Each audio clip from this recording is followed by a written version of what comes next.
based on truth. We find that Christianity was in fact nothing more than a Roman story, developed politically. The reality is, Jesus was the solar deity of the Gnostic Christian sect. And like all other pagan gods, he was a mythical figure. It was the political establishment that sought to historize the Jesus figure for social control. By 325 AD in Rome, Emperor Constantine convened the Council of Nicaea. It was during this meeting that the politically motivated Christian doctrines were established, and thus began a long history of Christian bloodshed and spiritual fraud. And for the next 1600 years, the Vatican maintained a political stranglehold on all of Europe, leading to such joyous periods as the Dark Ages, along with enlightening events such as the Crusades and the Inquisition.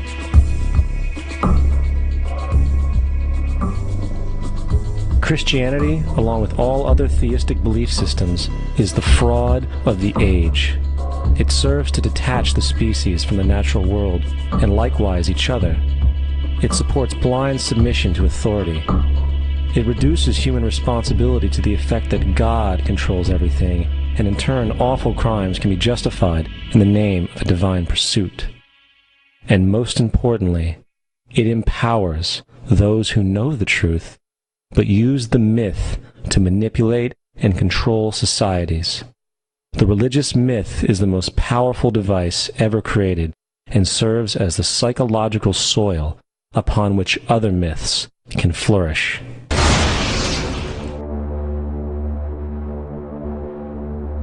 A myth is an idea that, while widely believed, is false.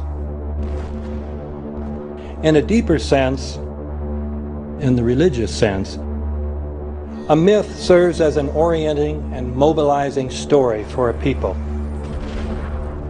The focus is not on the story's relation to reality, but on its function. A story cannot function unless it is believed to be true in the community or the nation. It is not a matter of debate. If some people have the bad taste to raise the question of the truth of the sacred story, the keepers of the faith do not enter into debate with them. They ignore them or denounce them as blasphemers. It is wrong, blasphemous, and sinful for you to suggest, imply, or help other people come to the conclusion that the U.S. government killed 3,000 of its own citizens.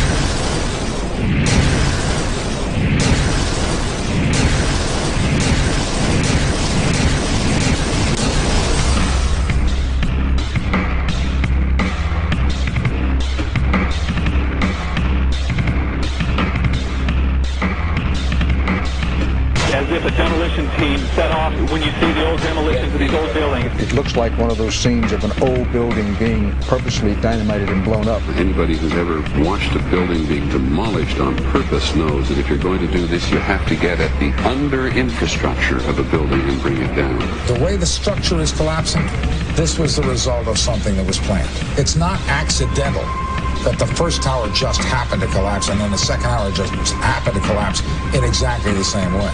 How they accomplished this, we don't know. The building collapsed to dust. You don't find a desk. You don't find a chair. You don't find a telephone, a computer.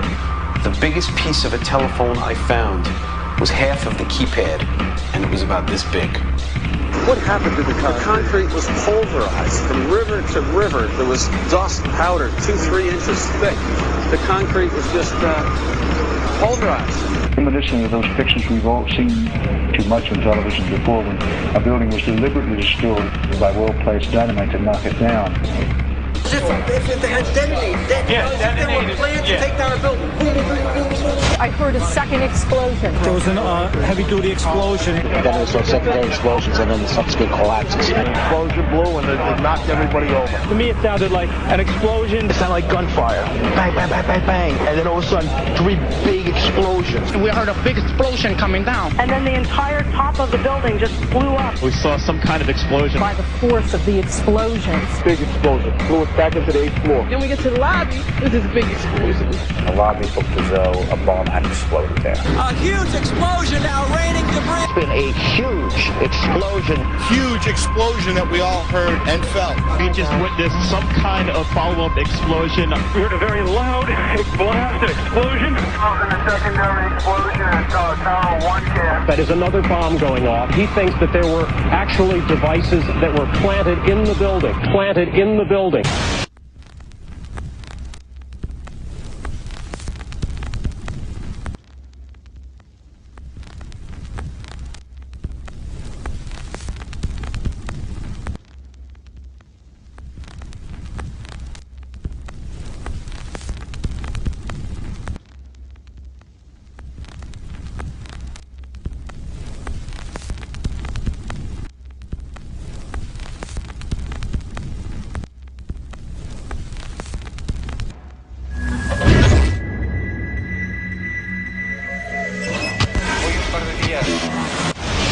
I don't think anybody could have predicted that they would try to use an airplane as a missile, a hijacked airplane as a missile. Nobody in our government, at least, and I don't think the prior government that could envision flying airplanes into buildings. No specific threat involving really domestic operation or involving what happened, obviously, the city's airliner and so forth. There were no warning signs that I'm aware of. USA Today reports that in the 2 years before the attacks on September the 11th, NORAD conducted exercises using hijacked airliners as weapons.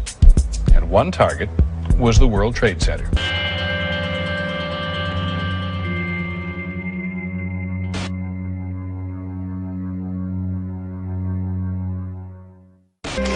In confidential documents from the Philippines obtained by CNN, the plan was clear. He will board any American commercial aircraft, control its cockpit, and dive it at the CIA headquarters. Other buildings targeted the Pentagon and the World Trade Center. Security in counterterrorism was blinking red, in the words of George Tenet, that the warnings of an imminent attack were so severe that something dramatic should have been done. It was unparalleled. Instead, our president went on a month-long vacation.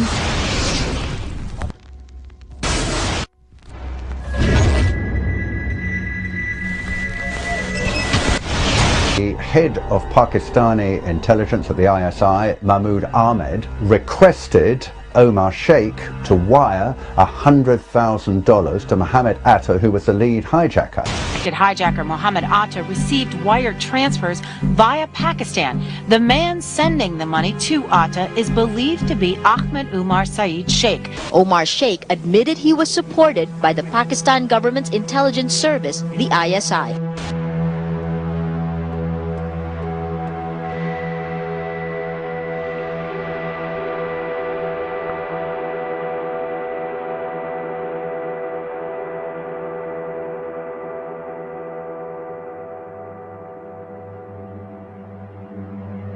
Although we are told that 4 or 5 of the alleged hijackers were on each of the flights. If so, their names should have been on the flight manifests.